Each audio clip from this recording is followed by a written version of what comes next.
today at the National Press Club, Director of the Cape York Institute, Noel Pearson. One of the architects behind the Uluru Statement from the Heart, Noel Pearson is a prominent Yes campaigner for the upcoming referendum on an Indigenous voice. Noel Pearson with today's National Press Club address.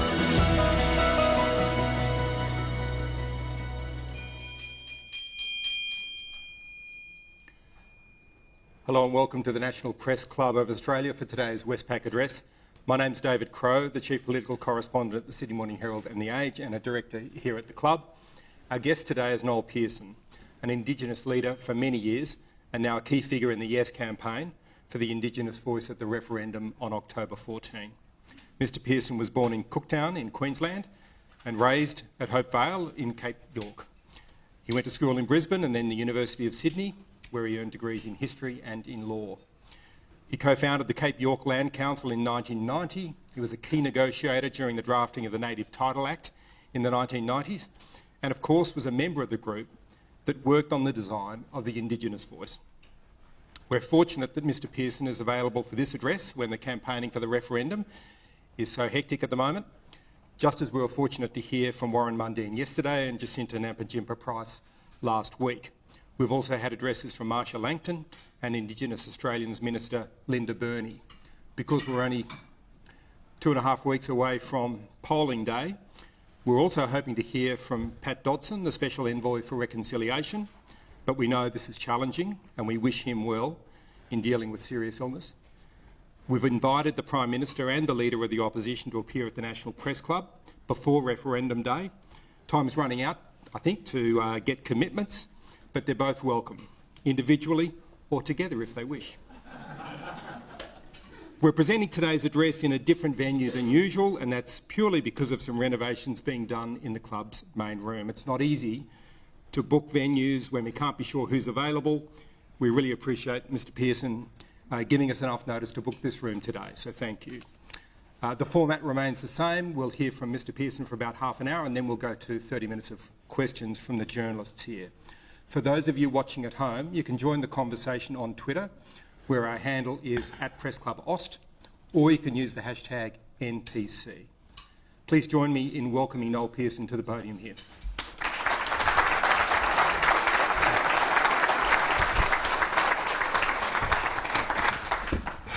Thank you, David.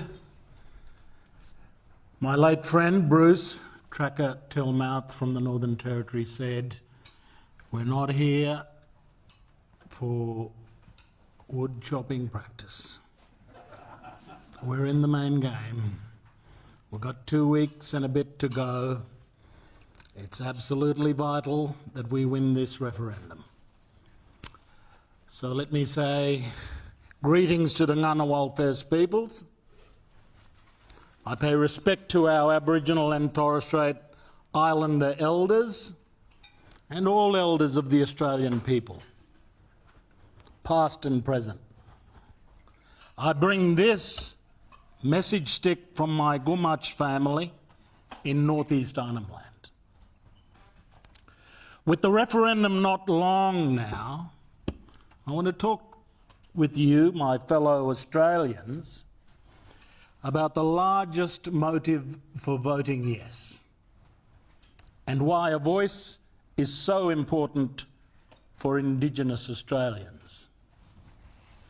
My speech is titled, "For the Love of Country." I mean not love in a saccharine or sentimental way, nor romantic or patriotic love. I mean in the sense the late English philosopher Roger Scruton called oikophilia. Oikos, the Greek for home, and philia for love, the love of home. I have been on the road of this campaign, meeting tens and thousands of Australians in forums, around baggage carousels, at the train stations and shopping malls, town halls and shade of mango trees. And the hours, days and weeks are an emotional and pictorial kaleidoscope flashing through my mind. In the quiet, after the noise and bustle, I've reflected on what I have learned from listening to thousands of my fellow Australians and the thousands whose intentions in this referendum I could not be sure of. I've conversed about constitutional law, politics, race, details, equality, discrimination, fears and hopes. And I have endeavoured to answer questions honestly and accurately. Beyond these details, I've come to see it is the love of our country that joins us all as Australians.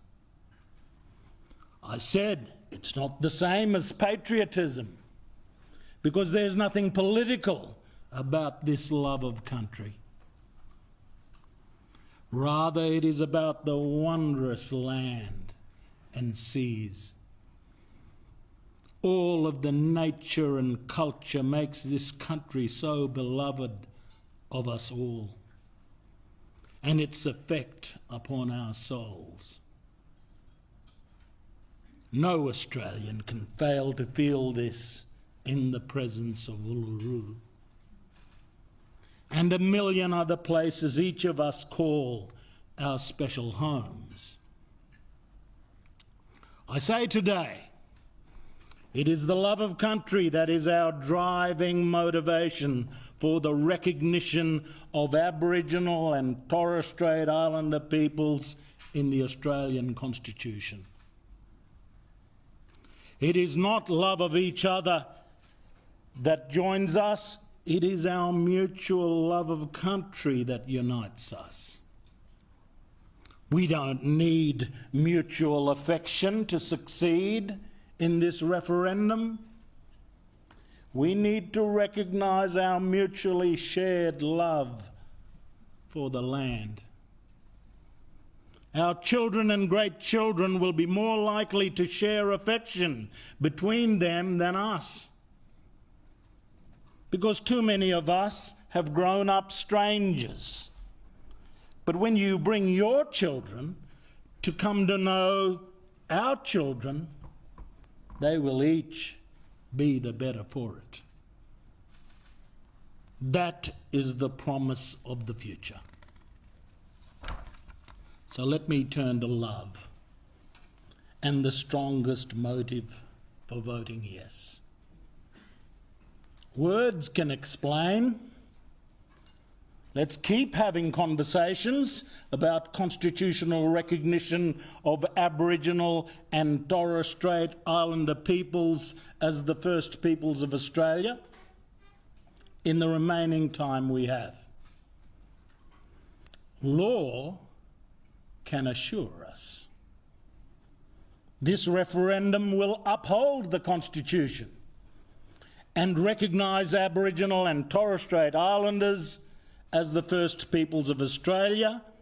This amendment is constitutionally safe and will adorn our founding law. Philosophy can give us reasons. It is not inequality to recognise Aboriginal and Torres Strait Islanders were the owners of Australia since time immemorial. It is simply the truth. Friendship can increase empathy. We are 3% and you 97%. It's understandable we mostly don't know each other as friends. If we shared meals, we could rely on the empathy of friendship. Empathy is so important, but only love can move us now. not the love of family.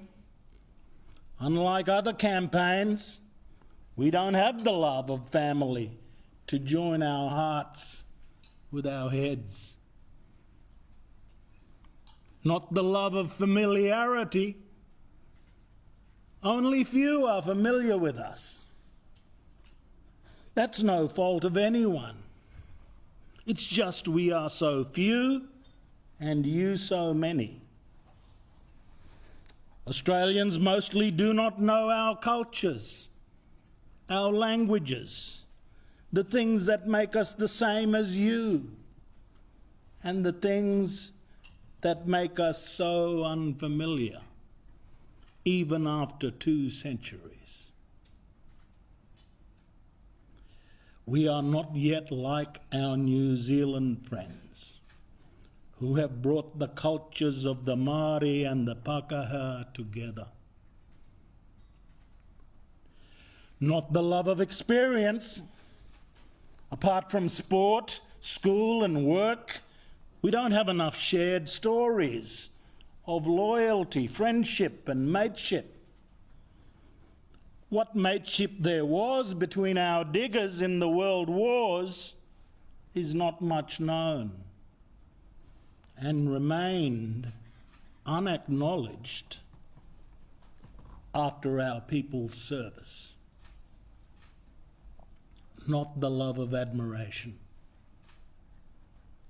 Australians have always admired our sporting and cultural heroes, and little wonder we are proud of their ability to enjoin your respect.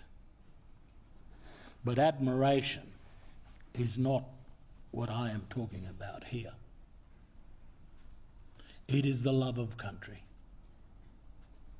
This is a civic love. It is the basis of a shared fealty to this land. It is for the love of country that the Australian people cohere under the first person plural, we. It is the largest motive we have for voting yes. It's the love of home. Our Australian home is the source of this love. Ownership is lower in order concerning law, title and real estate, whereas our larger responsibility, shared by all of us, is the custody of our national home. Our responsibility as custodians on behalf of our future unborn is our highest duty and an expression of this love of home. It is the great love we share. Always was. This is the voice of reminder of the ancient origin of this love. Always will be. This is the voice of moral protest and insistence that this is still a home of ancient origin and continuing truth. Mine, yours, ours. This is the North Shore to which we are building a bridge of unity and mutual recognition.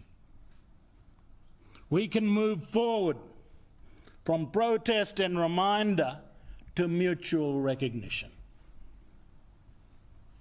I want for our national prayer to be, this land is my land. This land is your land. This land is our land. My people are a good people.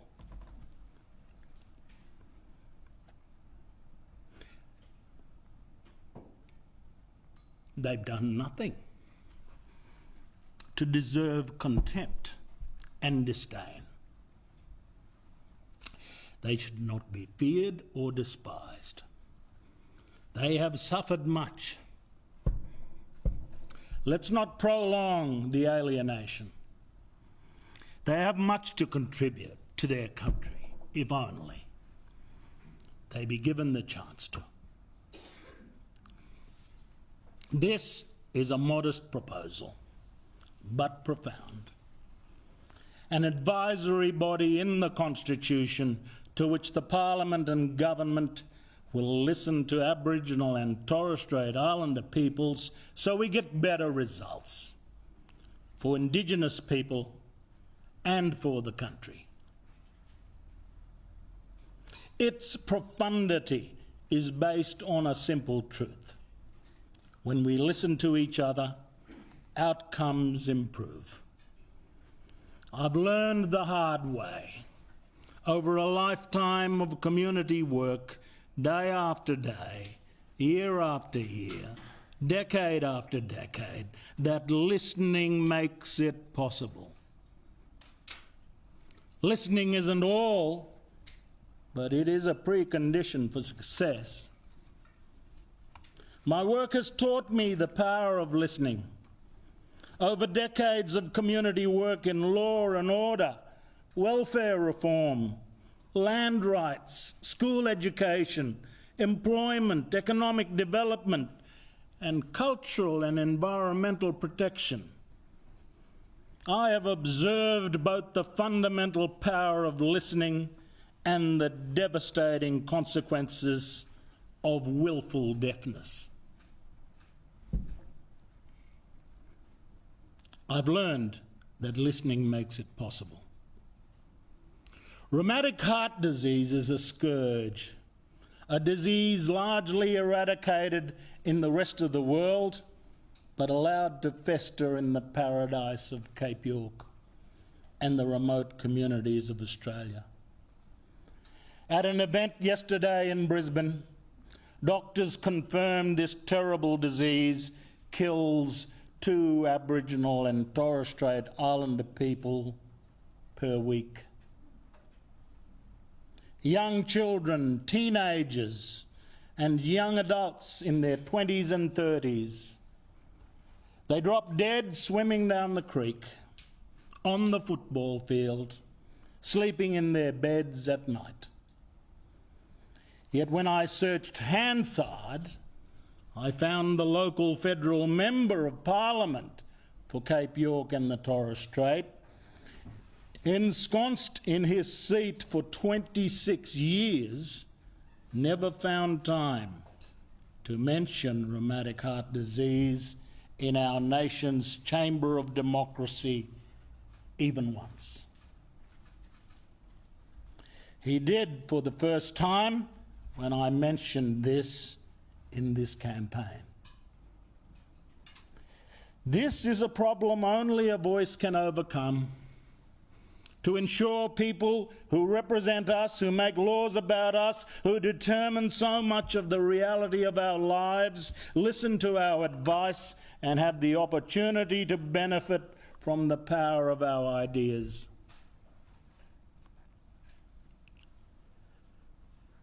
Rheumatic heart disease inflicts lifelong damage to the valves around a child's heart, causing early death.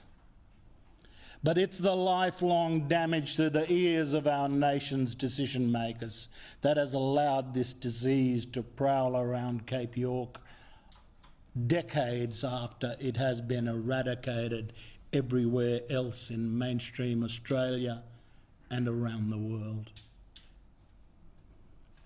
It is a disease of the unlistened to.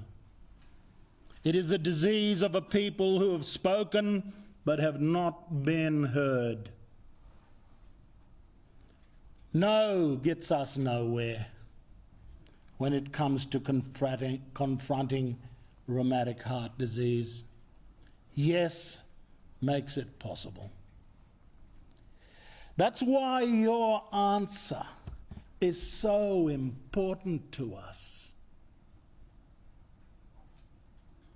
We would be untruthful if we didn't say we have a mixture of hope and terror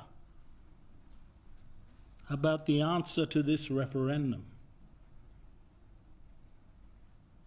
No one wants their invitation of friendship and love to be unrequited.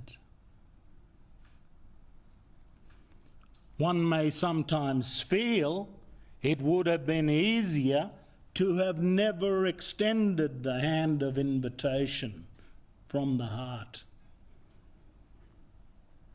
But whether out of naivety or faith, we had to ask Uluru's question: will you walk with us on this journey to a better future? It is time to take our rightful place in our own land. Our 21st Prime Minister, Mr. Whitlam, said that as a nation we remain diminished as long as we fail to recognise the rightful place of Aboriginal and Torres Strait Islanders in our own country. Let's do this now. The opportunity to get this right is now at hand, right in front of us. We have many problems, but we Australians have the gumption, and we can summon the national resolve to get on top of them. We can close the gap when we are empowered to take responsibility for our destiny. Blame us when you give us a voice. Hold us accountable too when we do this. We want our right to take responsibility. Allow us to empower our people to take charge of our children, our families, and our people's destiny. We have many talents and gifts to contribute. More than half of the solution to solving problems is to unleash the talents and gifts of our people. Our task is for the potential, especially of our youth, to be realised in their fullest measure. We would like Australia to be kinder and friendlier to our children. Let's follow Dr. King's dream that our children will embrace each other as brothers and sisters in a way that too much eluded us in our time. Our children will walk in two worlds and enjoy the best of both. Their culture will be a gift to their country, and they will join the mainframe of Australia, free to be modern versions of themselves. This gift of Indigenous culture, from old Australia to new, is the peace dividend of the middle way. Because if we vote yes, we're voting yes to orientate the relationship between Indigenous and non-Indigenous Australians down a safe and responsible middle path. Voting yes is a rejection of confected war. Voting yes crosses the bridge on the pathway to peace. Voting no is not a neutral choice. Voting no is an active choice to take us nowhere. Voting no leaves us suspended in the neverland that exists when two peoples love the same homeland but have not yet learned to love each other. There is no peace dividend if we vote no.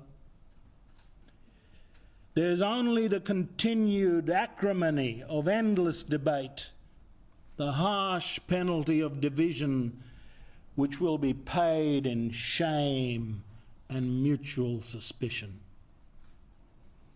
It is only by voting yes that we choose a responsible middle path for our national story, a story that accords Indigenous Australians a rightful place in our own country. If we choose this middle path and complete the journey to a new settlement, the peace dividend of cultural exchange will be paid in full. We, the Australian people, are a good people. At our best, we can be a beacon of light to the world. It is this humble temperament and quiet capacity for greatness that gives me faith we will vote yes. Recognition runs two ways. Think about it as a mirror into which we see our own reflection in each other. This referendum is the largest mirror we will ever look into as a nation. 27 million people will look into this mirror on 14 October and see ourselves like we never have before. Recognition is about the 97% recognising the 3% and offering the gift of Australia's 122-year-old constitutional democracy. Recognition is about the 3%, recognising the 97% and offering the gift of Australia's millennia-old heritage. The first is about democratic participation and the second about identity. And dare I say, the spirit of Australia.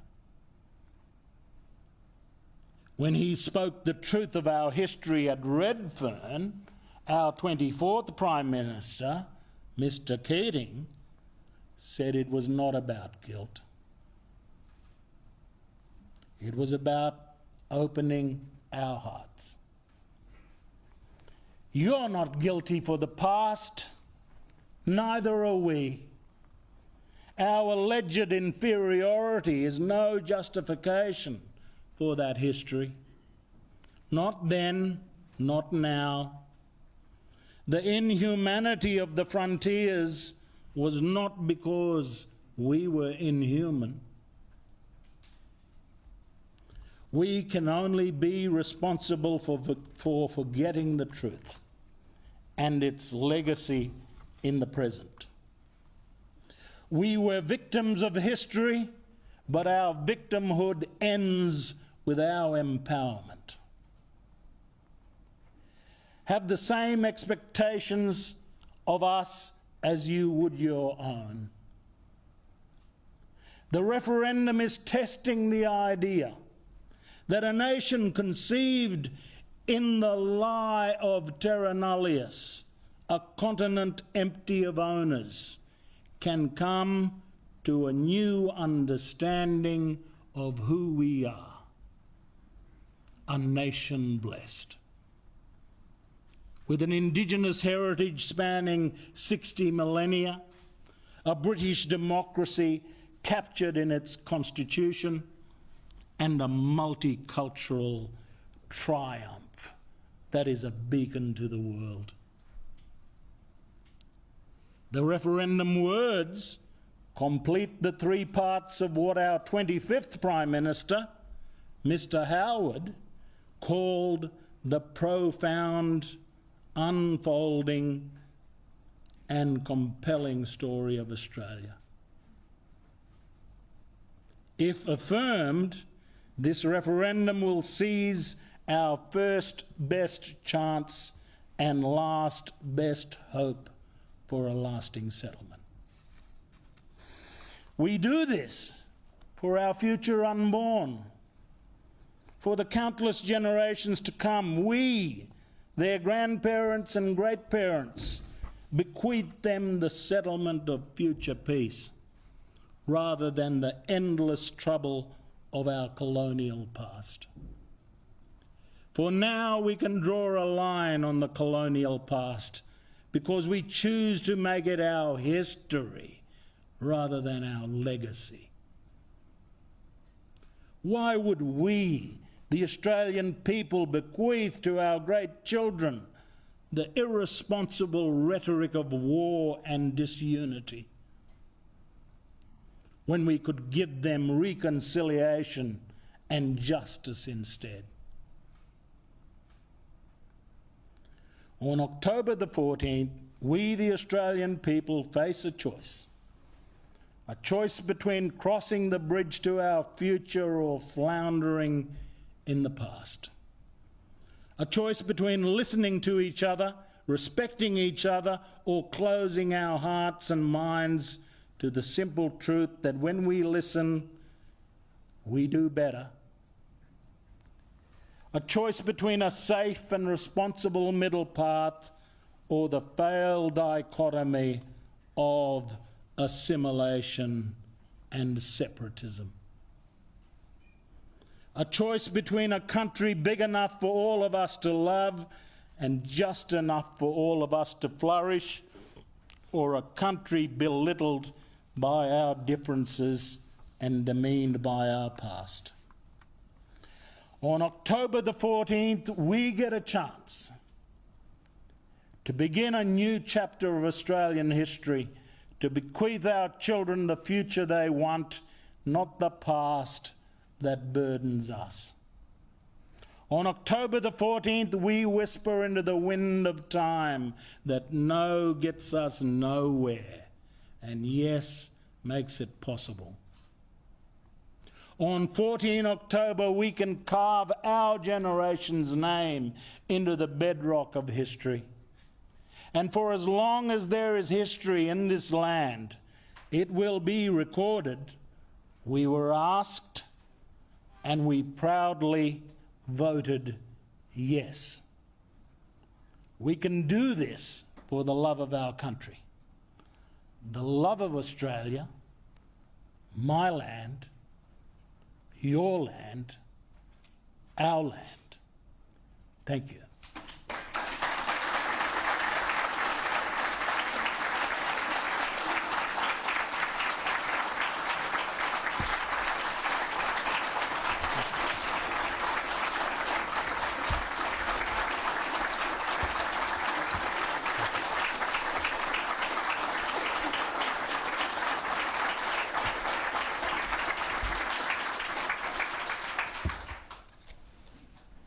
Thank you very much, Mr. Pearson, for that speech. We've got about 16 or 17 questions, but I'll kick off with something that I think is part of the public debate at the moment. You've made a very strong case for the voice there for helping on Indigenous disadvantage.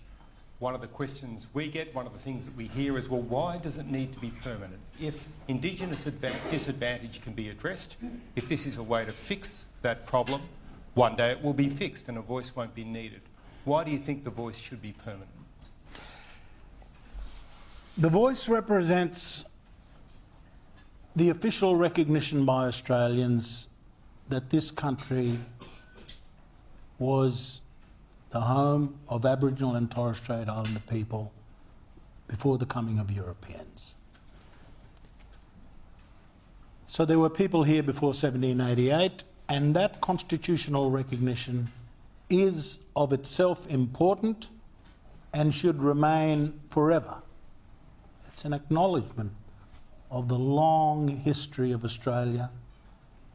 The words of the amendment actually say, in recognition of Aboriginal and Torres Strait Islander peoples as the first peoples of Australia. It's an acknowledgement of the history of the country and the pre-existence of our peoples. In relation to the voice won't just talk about problems, they will talk about opportunities and positive things and the gifts that the Indigenous peoples can give to their country. This is a lifelong As long as our nation exists, our people will be contributing to this nation. The permanence, the rest of the Constitution is permanent. Why can't the acknowledgement of Indigenous people in this nation be permanent? Our next question is from Tom McElroy. Thank you for your speech, Mr Pearson, and for taking our questions. You said that you're not interested in wood chopping practice, and you acknowledge that we're coming down to it. The Yes campaign strategy has been centred on these final weeks.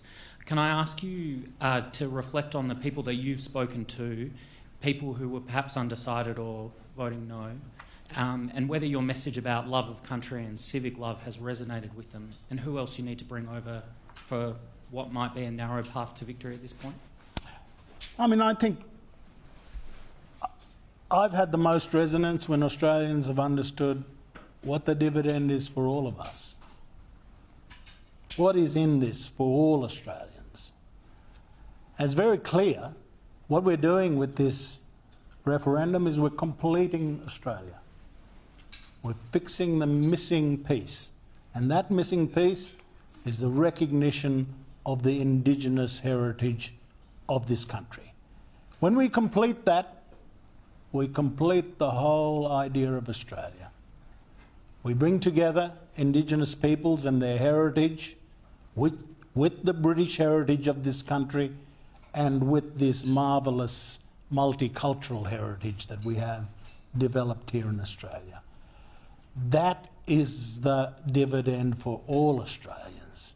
We come to recognise all three stories of Australia. Of course, there's a practical benefit for Indigenous people in having the Parliament and the government listen to us and create better policies and laws to enable us to close the gap on disadvantage. But the larger question I've heard, the larger point about this, the meaning of this referendum, is about how all of us as Australians will come to see each other and our stories being connected. Our next question is from Katina Curtis. Thank you, Katina Curtis from the West Australian. I'm just picking up on the point that Tom asked about, and you mentioned speaking with, I think you said thousands of people who you don't know how they're going to go on October 14. How confident are you that that the Yes campaign is speaking to the people who most need to hear its message, speaking to the perhaps disengaged people in the outer suburbs and not just people who are already supportive? Yeah, we've been all over the countryside, and our campaigners are talking to the very people that you're talking about. The coverage is specifically aimed at people who are soft yeses. We want to conclude the deal with them, but also soft no's, people who are inclined at the moment, without having their issues answered, to vote no. And I'm finding that when proper answers, clear answers are provided, in respect of the actual alteration, when we zoom in on the words that we're voting for on October the 14th, I find the understanding factor, lights are switching on, and people are saying, well, oh, okay, these words actually explain what we're doing on 14 October. It's not the debates out here, it's not the debates out there. Let's look at the actual words. It's very clear. This is about as clear as the Constitution will get, these words. And so I'm finding that many people who are kind of soft nose say to me, oh, thank you. My carousel rate is quite good, actually. Waiting for the baggage, and I'm approached by somebody. The conversion rate, I'm up there with, I'm up there with Ricky Ponting sometimes. Next question is from Eliza Edwards. Thanks, Noel. If a majority of Australians vote yes, but you can't get a majority of states, say there's a 3-3 split, will the Prime Minister have a mandate to legislate a voice, and will you be pushing the government to go down that path in the event of a defeat? I'm not speculating about October the 15th. My ability to talk ends on the night of October 14. And I'm of the belief that we've got a pathway to yes. But the Australian people have got to understand now, we're at the pointy end of this thing. They've got to understand the choice between yes and the future that is in prospect, and the no campaign, which is saying we should wallow in this debate and division maybe for another 122 years. Because I cannot see a scenario where the question is ever going to arise again. I mean, the Conservatives have already said there will not be another referendum on this. Peter Dutton proposed it one Sunday 2 weeks ago. It was dead on the Thursday because his spokesman said no. And of course the National Party's position is very clear. There will not be a referendum supported by the Nationals. So there will be no constitutional opportunity to revisit this question. What happens in the event of a loss is not something I'm contemplating now. Next question is from Pablo Vinales. Thank you, Mr. Pearson. Pablo Vinales from SBS. I'm interested in you speaking about civic love with a yes vote, and further to the previous questions, whether this message is resonating particularly for culturally and linguistically diverse Australians, because the sentiment that I've heard through reporting is that they've come from countries where democracy has been so fragile, and the fear is that this perhaps will undermine the status quo. What message specifically are you communicating to that audience? I say to multicultural communities in the campaign that I'm involved in around the country, I say to them, listen, where do you fit into Australia? It's a bit unclear. Are you with the mob from the UK? Are you kind of honorary settlers? Because some of you are the wrong colour. Or you don't come from Northern Europe. You come from Africa, you come from Asia, you come from South America, you come from all over the joint. You come from China. I say to them, where do you fit in Australia? Because we can move to an Australia where the Indigenous, the British descendants, and the multicultural mob become one. And we all know we're Australians. There's no priority among us. We're all equally Australians. And the settler native thing kind of retreats into history. It'll be a great day when we do that.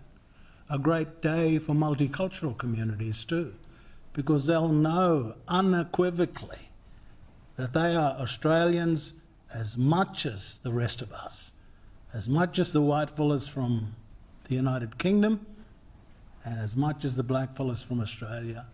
The multicultural communities are Australians. Next question is from Rosie Lewis. Rosie Lewis from The Australian. Noel, you once proposed releasing draft voice legislation before a referendum so that all parliamentarians and members of the Australian public can see exactly what the voice entails. Why did you change your mind, and have we ended up with an expedited referendum instead of best practice? My proposal was during the Morrison government, because there'd been a long period of inaction after the Calma-Langton report was delivered to Ken Wyatt. We knew that Ken Wyatt had taken submissions to his cabinet, and it was unclear what had happened to those submissions. But essentially there was about 12 months after Calma-Langton where there was no action. My speech to the National Museum was about trying to buck up the process, and for people to work, to start turning the ideas into a draft bill as a way of trying to stimulate action on constitutional recognition. That didn't happen. No more work was done in that last year of the Morrison government. The end result of any work on a draft bill would not have been the detail as contemplated under the provision. It would be a proposal. The actual detail is what Parliament legislates under the last paragraph of the proposed provision. And the provision reads, "The Parliament shall have the power to make laws." That's where the detail sits. The Parliament shall have the power to make laws. It is only that detail which is the real detail. That's how our system works. Our system sets this clause, 92 words, in the Constitution, but the detail is a separate thing for Parliament. And note that it's not the government's function. The government may introduce a bill, but it can't pass the necessary detail. It's got to get past Senator Hanson, it's got to get past Senator Pocock, it's got to get past the Greens. The normal parliamentary process has to be undertaken in order for us to see the details. We've had this false debate about details that has conflated the detail of the constitutional provision versus the detail of subsequent legislation. The ABC was created in 1932 by Prime Minister Joseph Lyon under a power of the Commonwealth Constitution. Parliament legislated the details in 1932, amended it in 1942, and then the Hawke government came along, scrapped it all and replaced it with the Australian Broadcasting Corporation Act in 1983. That's what Parliament does. Parliament's job is to change the details whenever they decide to. What doesn't change is the constitutional provision. So you can anticipate that next year, in the event of a successful referendum, the Parliament will create the first version of the voice, and that might go along for 10 years. And then a government or a Parliament may come along and say, we want to amend that. We want to amend the detail. They've got the full power to do it. So this attempt to conflate the constitutional provision with the legislative detail is a complete failure to read the words of the provision. The words say, the Parliament shall have power to make laws. That's how our system works. So if there's any parliamentarian demanding detail, I suggest they go to the bathroom and look themselves in the mirror and find out who's responsible. Our next question is from Ellen Ransley. Mr Pearson, Ellen Ransley from NCA Newswire. Thank you for your speech. Some prominent No campaigners have in recent weeks made claims about the legitimacy of the stolen generation and about the impacts of colonisation. There's also been a host of No rallies which have been linked to Nazis. You've spoken a lot about love of country today. What does that kind of rhetoric say about Australia? Well, the No campaign are going to be unrelenting and have been unrelenting about creating controversies beyond the actual thing we're dealing with. They're going to set off bombs over here, they're going to set off another bomb over here, they're going to talk about war over here. Anything to distract from the simple words of the alteration that we're voting on. That's tactical. That is what they've chosen to do. And they want to take our mind off the truth of the words that we're voting on.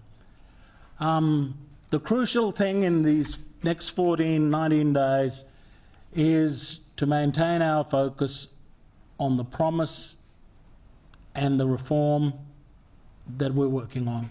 That got to keep our eyes on the prize. And over the next while, these kind of distractions are going to become more and more extreme. We're engaged in a process where the No campaign and don't want the country to move forward. They want the country to stay in the status quo.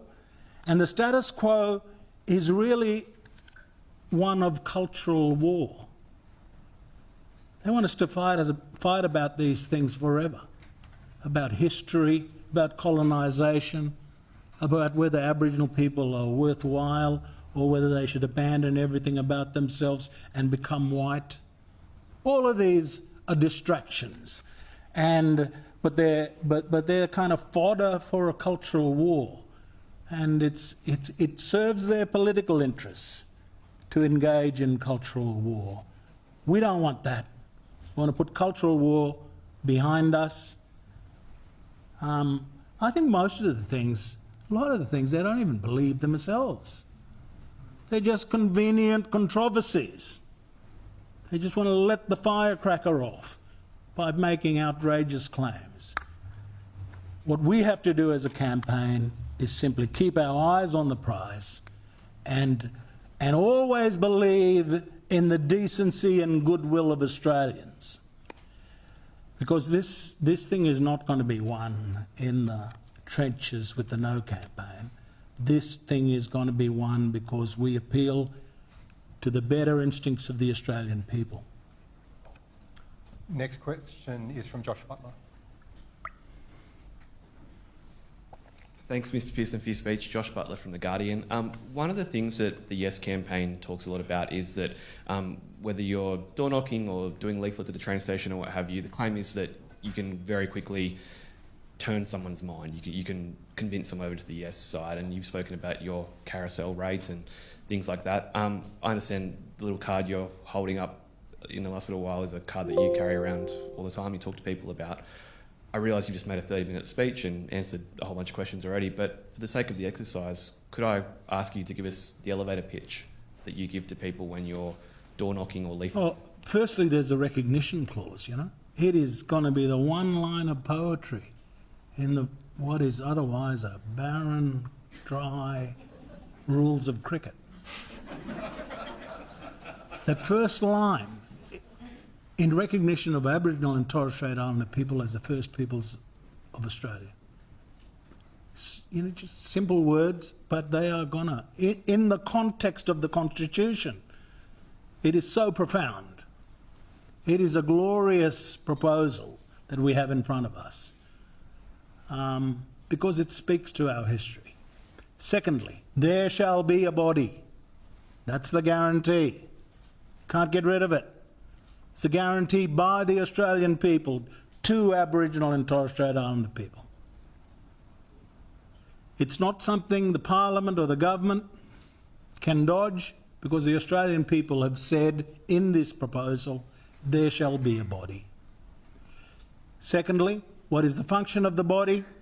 It is to make representations. Everybody makes representations. Miners, farmers, environmentals, human rights. Everybody makes representations, and that's what the voice will do. And the thing about representations, they'll listen to you, but there's no guarantee they're going to follow you all the time. And what about? About matters relating to Aboriginal and Torres Strait Islander peoples. You know, not nuclear submarines, not all of that lurid stuff that has been suggested in the media by people in the No campaign.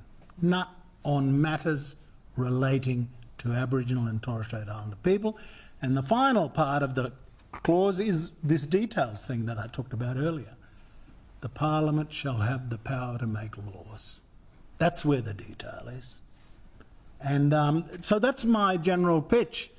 You know, the baggage is falling all over the place, and all of this nevertheless, I'm finding that the conversion rate is better than John the Baptist in Jordan. Thank you. Our next question is from Nicole Hegarty. Thank you for your speech. You mentioned distractions and or anticipation that they're going to become more and more extreme. How will you continue to sell your message and get that effective cut through when those distractions, as you've labelled them, continue to come through and are in themselves cutting through to such a large number of people and communities? I wish you could tell me. Because this really is a test of whether our democracy can sustain a discourse for good. Can we do good things in our democracy by talking to one another in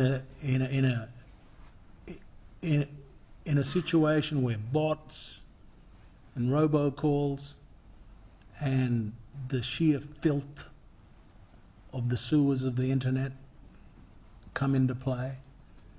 Can we still do good things in the democracy through putting our case to other citizens in our country and appealing to their intelligence and their hearts?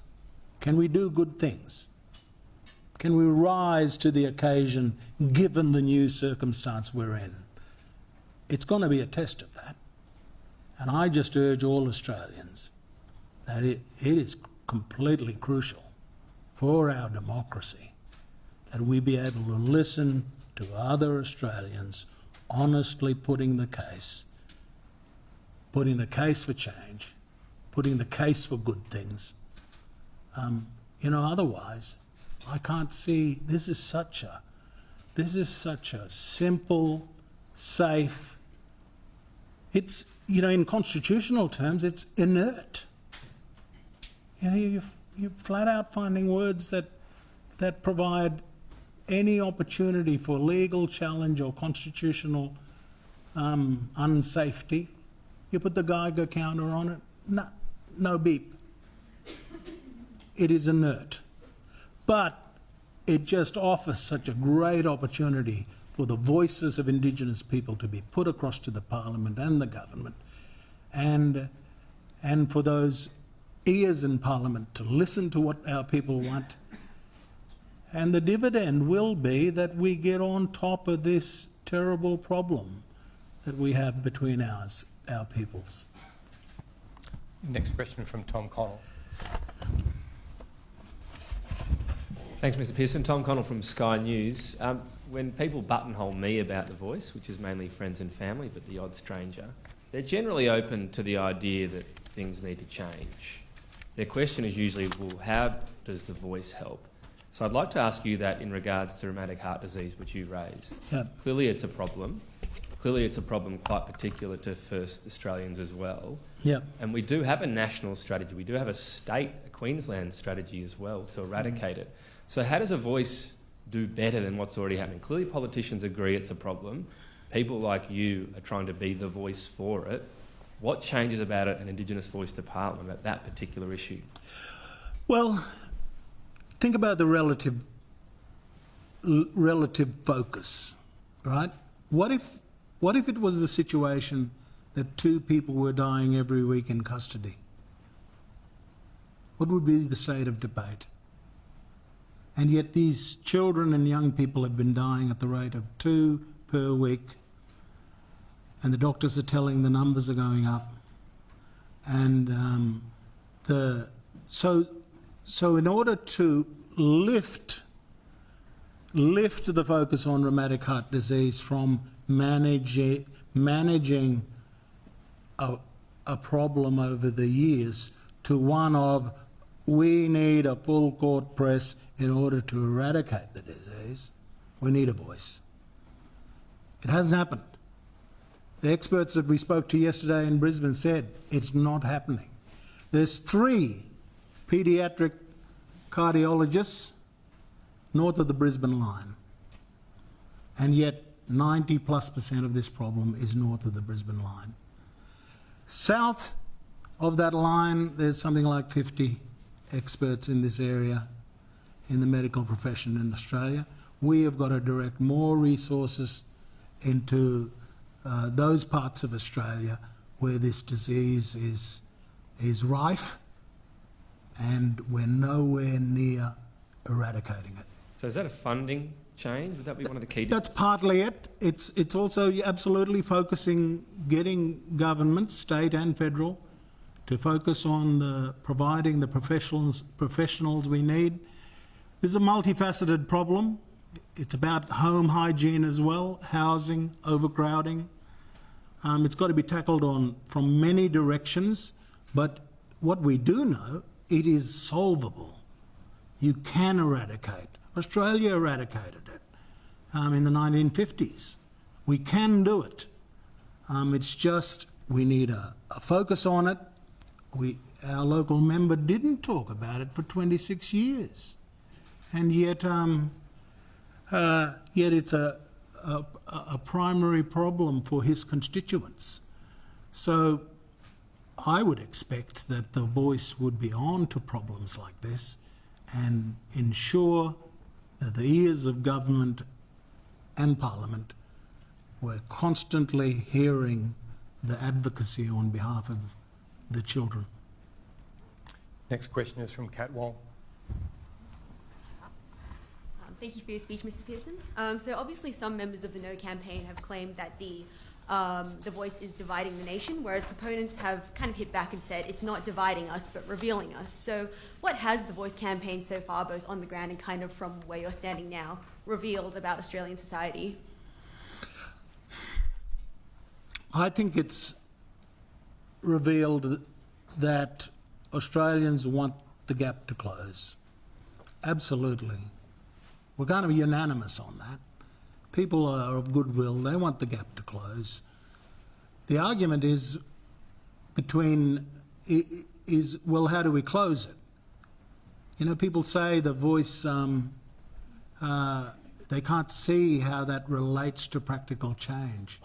Whereas the Indigenous people I talk to and see all around the countryside, they confirm to me that the solutions they need from government and Parliament are crucial. And so the Voice is very critical to helping them close the gap and helping them to advocate to government on these crucial issues. So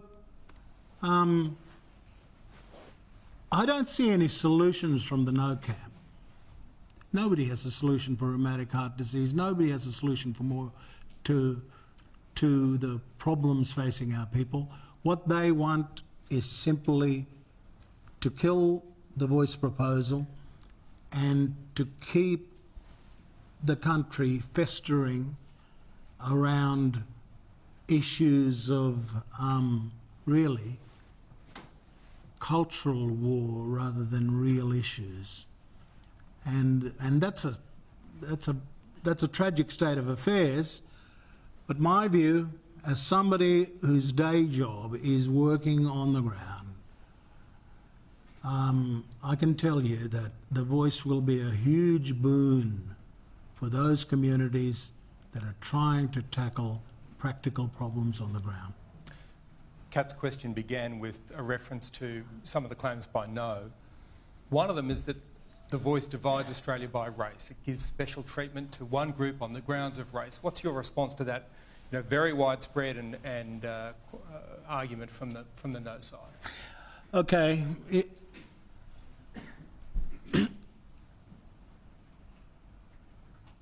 Janet Albrechtsen and Andrew Bolt, about 10 years ago, made that argument. And we responded saying, we're not a separate race, though. We're humans. It's just that we are Indigenous. And you go to some parts of the world and Indigenous people are blonde and blue-eyed. This is not about race. This is about us being the original peoples in the country. They've never admitted to that misrepresentation. it has been in their interest to conflate the two things, race and indigeneity. It's crucial to their campaign.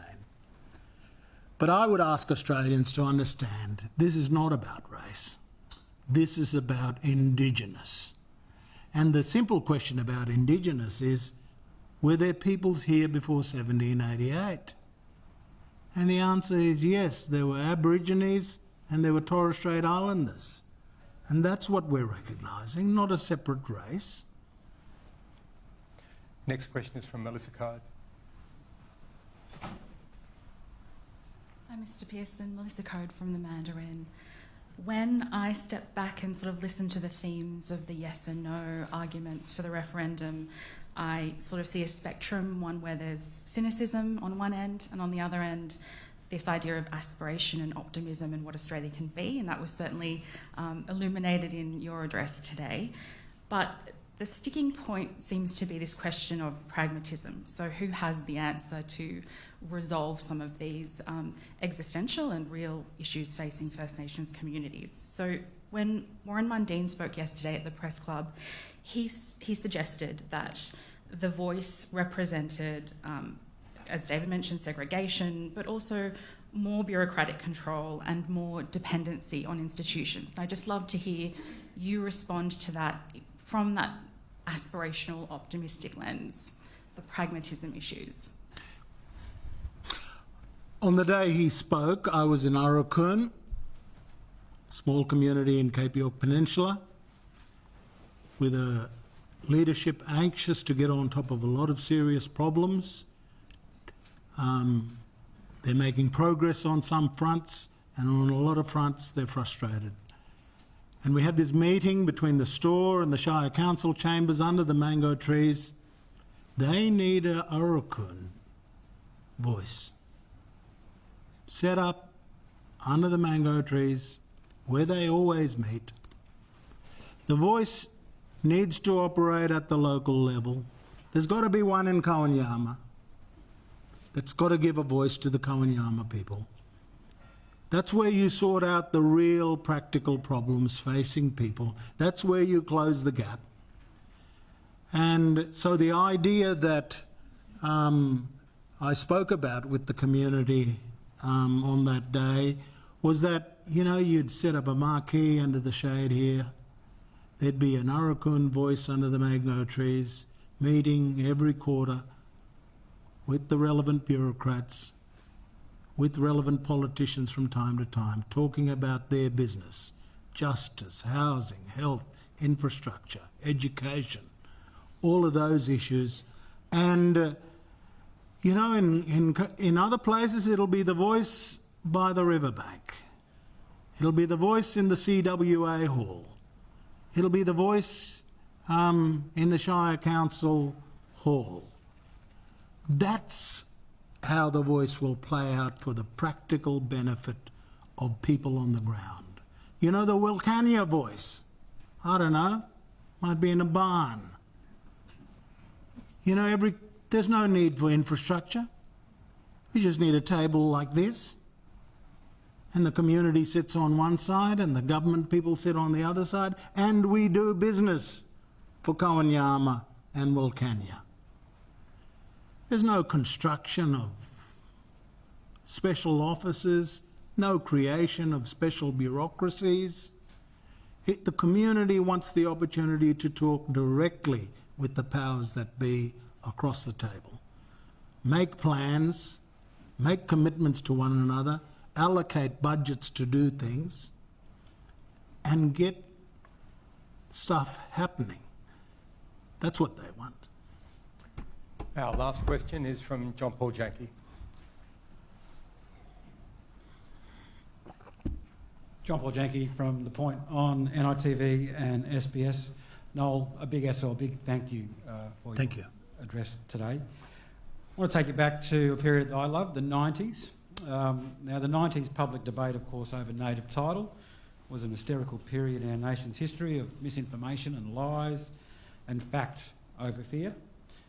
The current level of misinformation and fear is much worse. It's reaching out into our friends, our family, people we work with, people we socialise with. What's your pitch to the undecided voter in the next two and a half weeks that we have? What's your pitch to them to vote on October 14th with fact over fear? Yes, I would say to the undecided voters who are hearing the nonsense that you referred to, not 1 square inch of land was lost because of Mabo.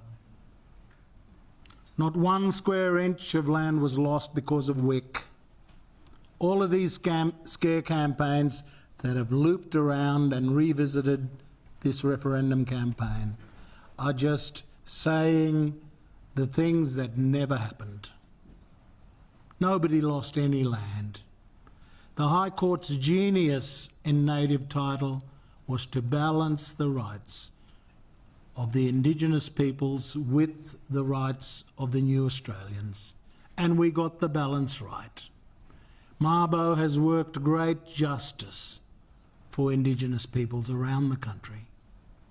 It was late, 200 years late, but the High Court got it perfectly right. Now we have the Australian people's chance to get it right in relation to the Constitution. And what we are going to vote on October the 14th is the perfect balance. It's the balance that respects the Constitution, but also for the first time seizes the opportunity to recognise Aboriginal and Torres Strait Islander people as the first peoples of Australia. It's we, the Australian people. The High Court has acted, they've done their bit. Now it falls to the Australian people to do our bit. And the proposal that the Prime Minister put through the Parliament is really a handsome but simple balance that adds to a constitution that's worked for 123 years. It adds the recognition of our people.